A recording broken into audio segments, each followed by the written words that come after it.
새 정부에요.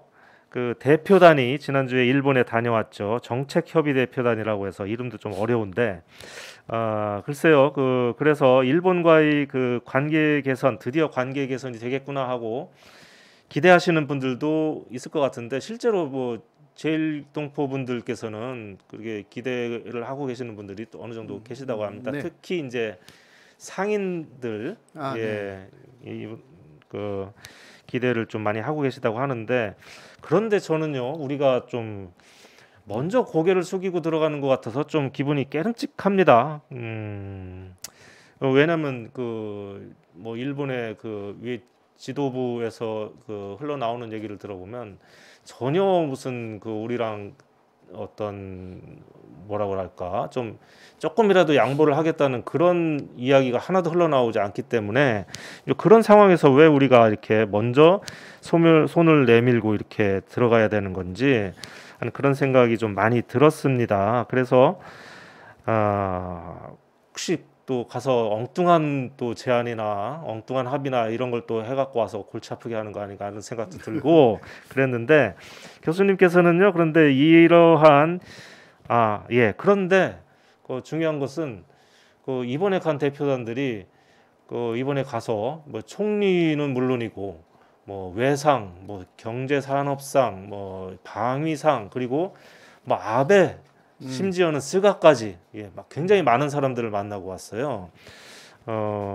어떻게 보면 환대를 받았다고 할 수도 있을 것 같기도 하고 또 한편으로는 그런데 뭐 그럴 이유가 있으니까 저 사람들이 저러지 않나는 생각이 들어서 좀 찜찜한 게 있습니다.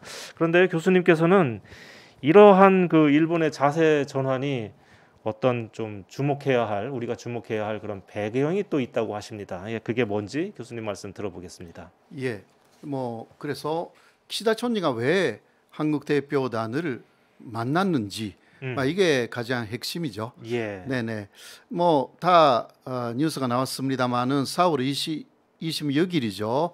키시다 총리는 한국 대표단을 25분간 면담했습니다.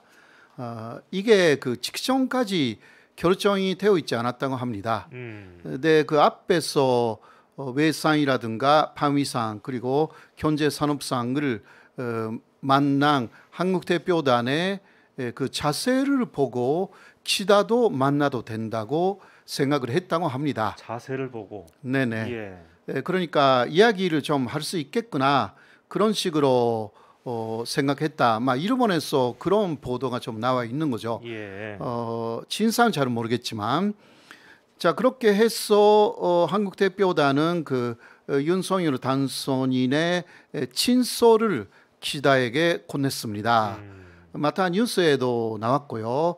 그 진서에 어떤 이야기가 들어가 있었는지는 많이 알려져 있지는 않습니다. 예, 네, 재밌는 이야기는 이 기시다하고 면담이 끝난 이후에 한국 대표단들은 기다리고 있는 기자들의 질문에 대답하지 않고 그냥 빠져나갑니다. 총리 관저에서요, 네네네.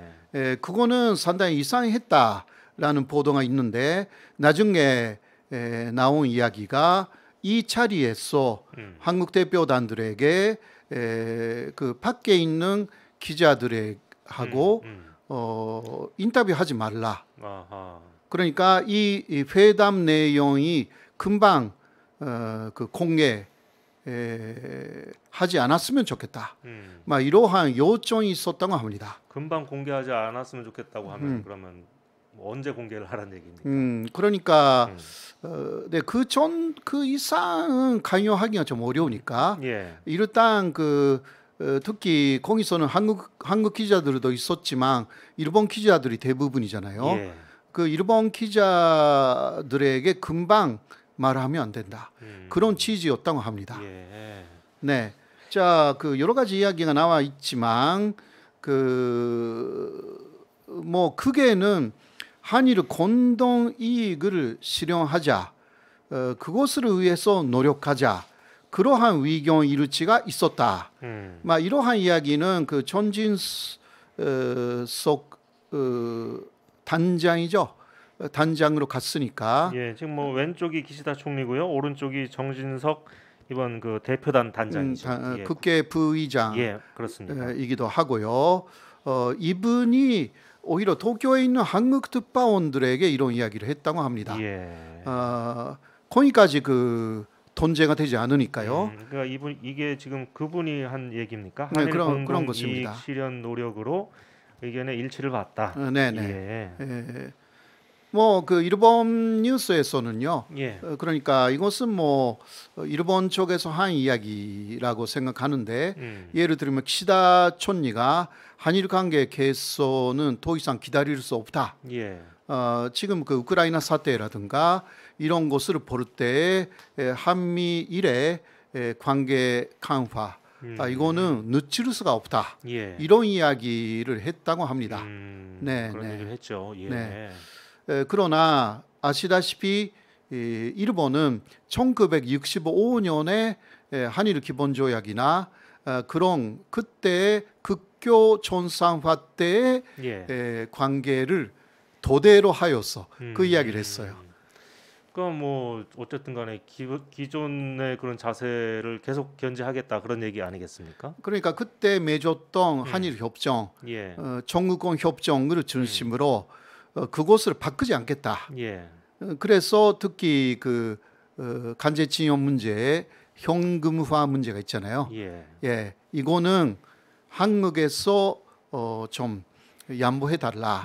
이러한 내용이 담겨져 있는 거죠, 사실. 사실 양보할 수 있는 그 어떤 방법이 없지 않습니까? 그렇죠. 그래서 그 전진석 그 부의장이 그 말에 대해서는 현금화하지 않겠다고 이야기하지 않았다라고 한국에 돌아와서 더 이야기를 했고요. 그리고 또 이 문제 해결에는 한국만으로는 못한다. 일본 쪽의 협력이 필요하다. 이런 이야기를 정확하게 했다. 이런 이야기를 전진석 국회 부의장이 더 확실하게 했다. 그런 식으로 이야기를 했습니다. 만약에 가서 현금화를 절대로 하지 않도록 노력하겠다. 막 이런 식으로 얘기를 하면 큰일 나지 않습니까? 큰일 나죠. 그러니까 그 위안부 문제, 간제징용 문제, 독도 문제는 크게 변함이 없습니다. 네, 위안부 문제에 있어서도요. 크게 변함이 없다는 얘기는 정권이 바뀌어도 이 부분은 우리가 새 정권이 어떻게 뭔가 바꿀 수 있는 게 없다 이런 얘기죠. 할 수 있는 그 폭이 넓지 않습니다. 특히 아베 신조 전 총리도 만났고 아베 전 총리가 위안부 합의 그것을 한국이 파기한 것에 대해서 상당히 유감이다 이런 이야기를 했다고 합니다. 그러나 파기하지 않았고요. 한국은 그거는 일본 쪽에 좀 그 프레임을 씌우는 그러한 이야기이고 그 키시다 전 총리도 그런 이야기를 했대요. 그러나 전진석 그 단장은 한일 위안부 합의에 뭔가 국제적인 합의로서 하자가 있는 것은 아니지만 그러나 피해자들의 명예를 회복한다라는 약속이 있기 때문에 그것도 그 준시해야 된다. 이런 이야기를 정확하게 했다. 또 이야기를 하니까 그런 것은 그 문재인 정권이 계속 해왔던 이야기예요. 네. 문재인 정권에서도 한일 위안부 합의에 뭔가 문제가 국제적인 합의로서의 문제가 있는 것은 아니다. 그러나 정식 합의라고 이렇게 얘기하지 않았습니까? 그러니까 뭔가 다른 이야기가 없어요 이번에. 자, 그러면 무엇을 합의를 하냐? 어디에서 한일 관계의 그 개선을 그렇게 가져오느냐? 이게 문제잖아요. 어떻게 할까요? 그렇죠. 네. 어떻게 해야 어디서 될까요? 들어갈까요? 교수님한테 다시 여쭤봐야 되겠는데 어디서 들어가야 될까요? 그래서 굉장히 어려운 주제인 것 같아요. 이거 정말. 네, 그러나 이번에 키시다까지 만났다라는 것은요. 보통 그 각국의 산식으로는 아직 출범하지 않았던 그 상대방의 정부의 대표단은 그렇게 그 전사이 만나지는 않거든요. 예. 그래서 미국에 갔을 때는 예. 미국 쪽에 그냥 보좌관이 나와서 만나준 거잖아요. 그렇죠. 백악관 보좌관이 예, 나왔죠. 그렇죠. 예. 대통령이라든가 나오지 않습니다. 그렇습니다. 그러니까 이번에 수상까지 나와서 25분이나 이야기했다라는 데는 상당히 많은 반대도 있었어요. 일본 안에서. 예, 예. 한국에게 잘못된 메시지를 준다. 그 잘못된 메시지라는 것은 오히려 일본이 한국을 필요로 하고 있다라는 메시지죠. 그러니까 이제 뭔가 일본이 필요하니까 일본 측에서 양보를 할지도 모르겠다 하는 그런 메시지가 그럼. 갈 수도 있겠죠. 네네. 근데 오히려 저는 그게 잘못된 메시지가 아니라 그대로라고 그렇습니까? 생각하는 거죠. 그렇군요. 예. 예. 그 열쇠는 역시 지금 우크라이나 사태 때문에 아하. 한미일 그 안보 강화 이것이 더 강화해야 되고 늦출 수가 없다. 이 예. 말에 힌트가 있다. 그러니까 교수님께서는 그렇게 생각을 해요. 오늘 그러니까 우크라이나 사태에서 새로운 어떤 변수가 떠올랐다. 굉장히 예. 많이 그 그런 만들어줬다. 말씀을 하시려고 그러는군요. 그런 이야기예요. 예. 일본이 상당히 급해진 거예요. 여러 면에서. 그러니까 그 뭐 전리 시절에는 절대 한국하고는 뭐 말도 하지 않았던 그 아베 전 총리까지 나와가지고 또 박근혜 대통령에게 안부를 전해달라라든가 그런 이야기도 했다고 합니다. 지금 되게 지금 일본 상황이 되게 좀 웃기는 게 현재 지금 우리 그 주일 한국 대사가 강창일 대사인데 작년 1월인가에 부임을 했거든요. 예, 그렇죠. 아직도 총리는커녕 외무상의 얼굴도 못 봤다는 거 아니겠습니까? 예, 그렇죠. 예. 세상에 이런 경우가 어디 있겠습니까? 그런데 그러니까 그 대사를 예. 제쳐놓고 그렇죠. 이번에 예. 사실 그 지금 그 정식적인 전부대 정부의 장군은 대사를 통해서 해야 되는데 예. 일본은 그것을 하지 않고 대표단을 통해서 어떤 그 의사 교환을 했다라는 부분에서 특수하기도 하고 이례적이기도 하고 그리고 최근에는요 또 우리 이 대통령 당선자가 주한 일본 대사를 2번이나 또 만났어요. 네네. 이건 또 무슨 경우입니까? 그러니까 그런 면에서는 그 일본 쪽에서 예. 이제 새로운 정권하고 좀 잘 할 수가 있는 것이 아닌가. 일본 쪽에서는 그렇게 보고 있는 것 같고 예. 한국에서도 이제 그 전진석 단장이 돌아와서 또 이런 이야기도 했거든요. 정권이 질범되면 금방 예. 아주 빨리 한일 관계 개선에 나선다. 이런 이야기를 했습니다. 뭐 어떻게 할 수 있을지 굉장히 기대가 되네요. 그렇죠. 예, 우려가 되기도 하면서. 네네. 그러니까 이거 한일 관계가 전산적으로 좋아진다고 하면 그냥 반영할 만한 것이지만 예. 그러나 우리의 국익이나 전체성을 훼손시키면서 굴복해서 들어간다고 하면 예. 이거는 정말 아니거든요. 그게 굉장히 걱정이 되는 거죠. 예, 우리 그 국민 부분, 입장으로서는. 그 부분을 좀 지켜봐야 한다라고 예. 할 수가 있고요. 자, 그럼 새로운 변수가 뭔지 새로운 본격적으로 변수는요. 한번 들어가 보죠. 예. 예, 현재 그 일본에서는 그 자위대 이야기가 굉장히 많이 나옵니다. 예. 우크라이나 사태가 있고 그 러시아가 홋카이도까지 자기 것이다. 그런 이야기도 하고 또 홋카이도 가까이에서 미사일도 러시아가 예. 발사하고 그러니까 일본은 자위대에 관한 이야기가 굉장히 요새 많이 나오는 편입니다. 그리고 이 사진처럼 미일 합동 연습은 항상 해 왔습니다. 예.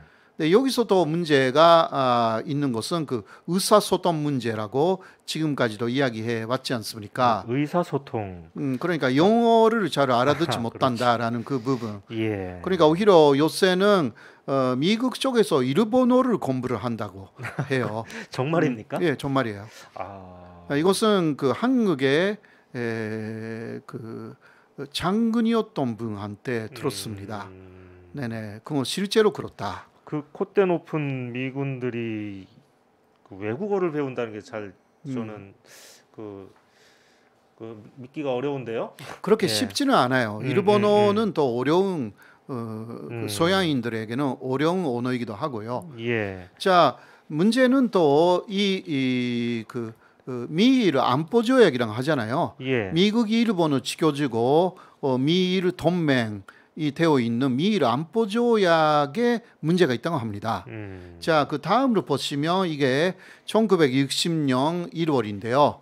아베 신조 일본 전 예외 할아버지 키시 노부스케가 촌이었던 그때 미일 안보 조약이 서면되고, 물론 45년에 한번 52년에 한번 만들어졌지만, 그러나 개정된 미일 안보 조약 이때 서면됐고요. 예. 현재까지 62년 정도 그대로 이어지고 있는 현 미일 안보 조약에 서명한 사람은 아베의 외할아버지입니다.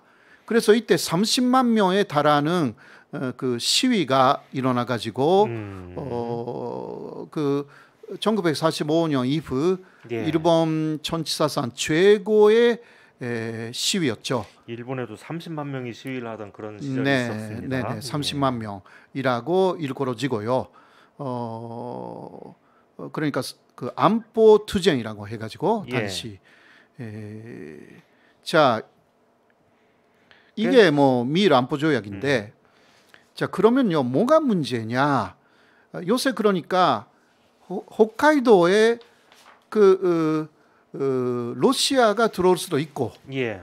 또 그 이전에 남쪽에 있는 센카쿠요르도에 중국이 들어올 수도 있고, 아, 예. 예, 그러니까 그러한 그 전쟁의 하들이 낮아진 것이 우크라이나 침공이기 때문에요. 그게 일본에서 걱정하는 거죠. 일본이 정신 없겠네요. 북쪽에는 러시아, 남쪽에는 중국. 그러니까요. 예, 다 자기도 다 예. 정치가 훨씬 더 큰 강대국들인데. 그렇죠, 그렇죠. 예. 우리도 사실상 그 북한이 있고 예. 중국도 있잖아요. 그러나 일본도 이게 만만치 않은 곳입니다. 예. 네. 자, 그 다음 보시면요, 이게 센카쿠요르도 조도입니다. 예. 네, 센카쿠요르도 조도층의 그 가장 큰 섬인데요. 이 센카쿠요르도에 중국이 침공해 올 경우를 일본은 항상 생각하고 있습니다. 예. 현재 거의 침공 상태라고 할 수가 있는 상태라고 합니다. 왜냐하면 주변에 중국의 그 나라의 폐들이 굉장히 많이 지금도 그 일본 쪽에서 말하는 영해를 침범하고 있고요. 소위 뭐 순시선 뭐 이런 네네네. 데들이요. 매일 같이, 그러니까 예. 토크도하고 비교하면 토크도에 일본폐가 나타나는 것은 거의 많이 없잖아요. 그렇죠. 그리고 12해일이 밖에 예. 나타나는 것입니다. 3일에 한 번 정도라고 그래요. 예. 그런데 그 센카쿠요르도는 일본이 말하는 센카쿠요르도의 그 영해로 보이는 그런데 거의 매일 같이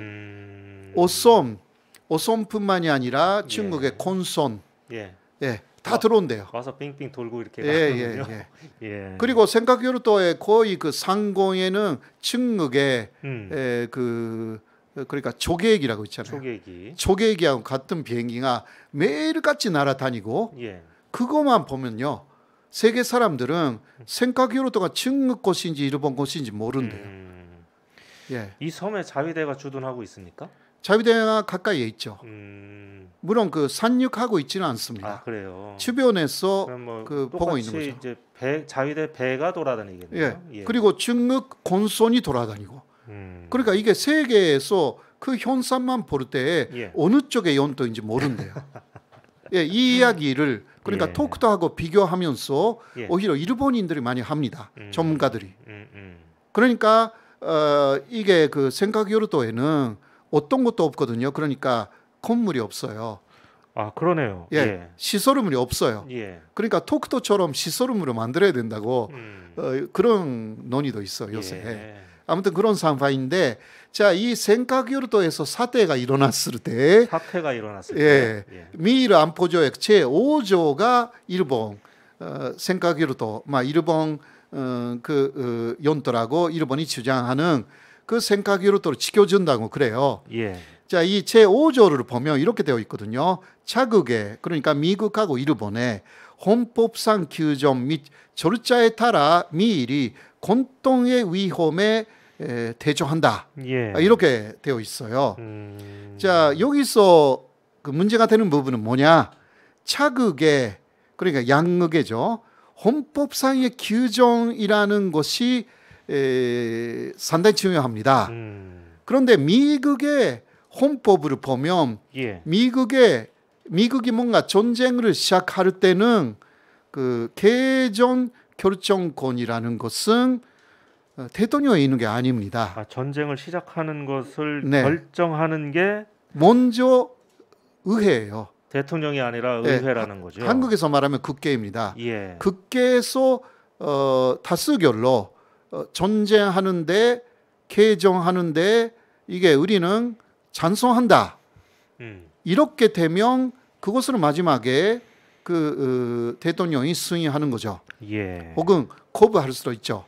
이렇게 되어 있기 때문에 결국은 그 생각여도를 그 충격이 침공해 버리면 이것은 존재해야 하잖아요. 그러면은 만약에 그 유사시에 바로 미군이 대처할 수 있는 게 아니라 네. 본국에 있는 그 본국의 연방 의회에서 개전 결정을 해야지만 네. 본격적인 전쟁은 예. 시작할 수가 있다. 아하. 그러니까 그 어느 정도의 그 조그만 예. 그 준도를 같은 것은 그 어느 정도 개입할 수가 있지만 예. 그러나 예를 들면 생각여도를 완전히 중국이 점령했다. 이때는 이거 전쟁해야 돼요. 예. 다시 생각여도를 그 달항해야 되기 때문에 예. 그 결정은 의회가 먼저 해야 돼요. 그러니까 오키나와에 미군이 있지만 그렇게 그 중대한 사건이 일어날 때는 예. 그 미국 본토의 의회가 예. 먼저 어떻게 하는지 결정해야 합니다. 신속하게 대응하기가 좀 못해요. 어렵다는 거죠. 예. 예. 이것을 그 일본의 군사 전문가가 잘 알고 있습니다.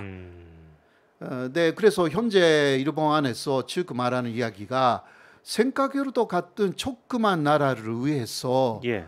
그 미군이 본격적으로 움직인다라는 것은 조금 아하. 불가능할 것이다라는 이야기입니다. 그런 생각도 드네. 미군한테 있어서 일본한테는 중요하지만 네네. 미군한테는 그렇게 중요하지 않은 섬일 수 있겠다는 네. 그런 생각이 듭니다. 지금 우크라이나를 보십시오. 예. 예, 그 우크라이나에 미군이 그냥 개입한 게 아니잖아요.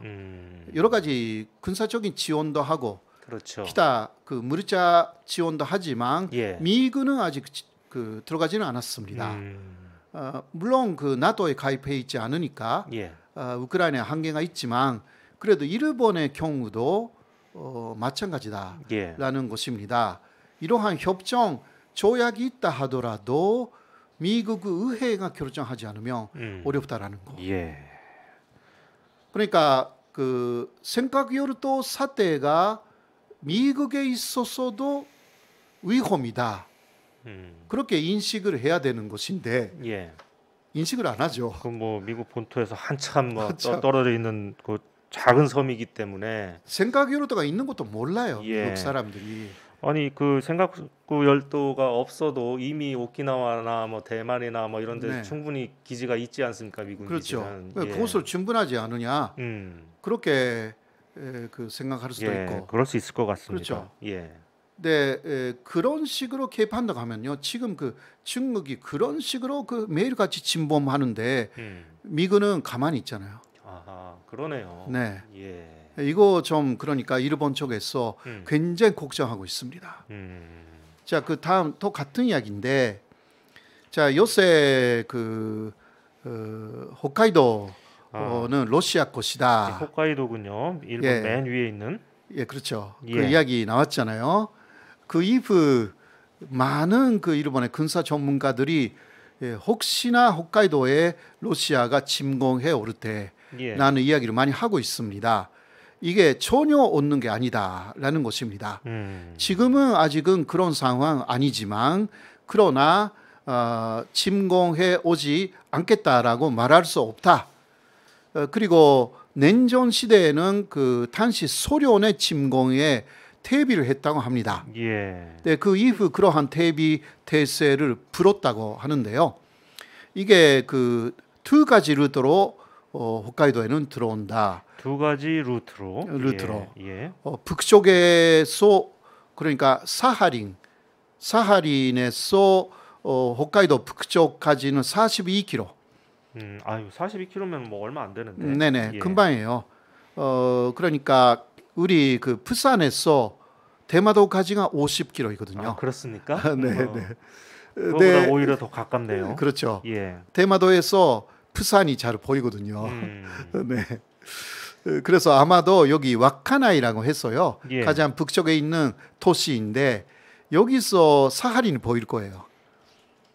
아, 사할린이 보일 겁니다. 지금 완전히 러시아 영토. 러시아 영토이고. 예.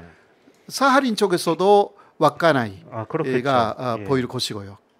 그리고 또 하나는 역시 그 북반 네개 섬 그리리오르토 쪽에서 오른쪽에서 크나실이라는 현재 거기에 그 군사 시설이 많이 만들어져 있어요, 사실. 예. 네.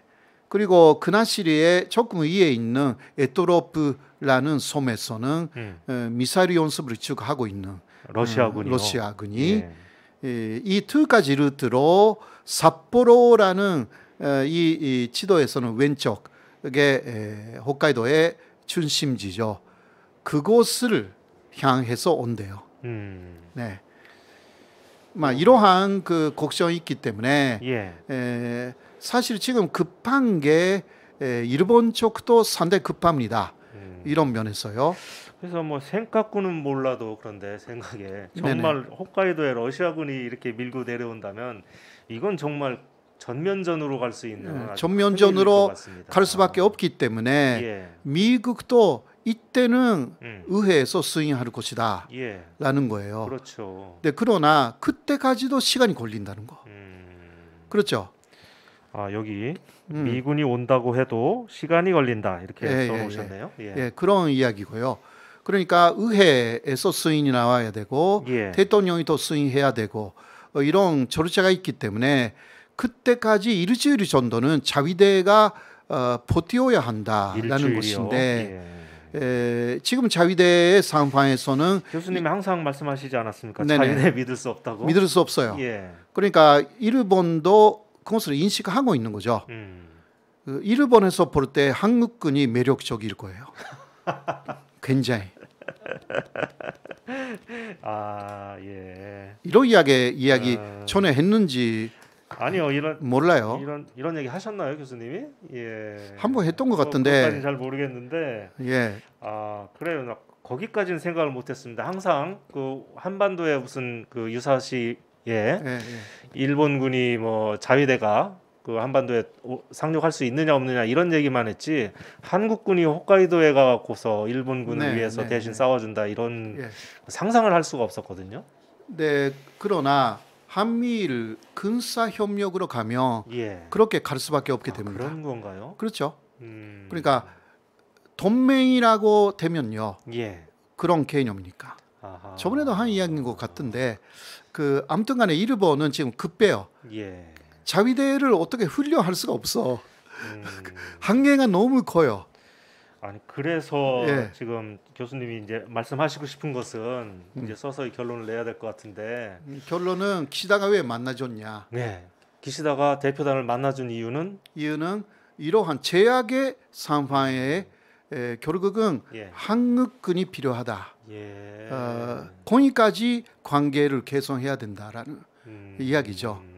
네. 아, 그럴까요? 저는 그렇게 보고 있습니다. 뭐 물론 일본 언론이나 뭐 일본 학자들도 그렇게 주장하는 사람들이 많이 있습니까? 아직은 한국군의 이야기는 안 하죠. 그렇습니까? 하면 좀 전체적으로 큰일이 나기 때문에 거기까지는 안 하죠. 자, 이 이야기는 이 정도로 하고요. 그럴 수도 있겠다는 생각도 듭니다. 그게 과연 좋은 건지 나쁜 건지는. 그런 시대가 그래도 조금 바뀌고 있기 때문에 일단 그 우리로서도 유연한 자세로 있어야 되지만 예. 그러나 모든 게 국익을 위해서 그거는 일본을 위해서 움직이면 절대 안 되고요. 예. 네. 한국의 국익에 맞게 다 움직여야 되기 때문에 그래야 될 텐데 네네. 말입니다. 그거는 문재인 예. 정권도 마찬가지였습니다. 그래서 군사비를 많이 사용했고요. 예.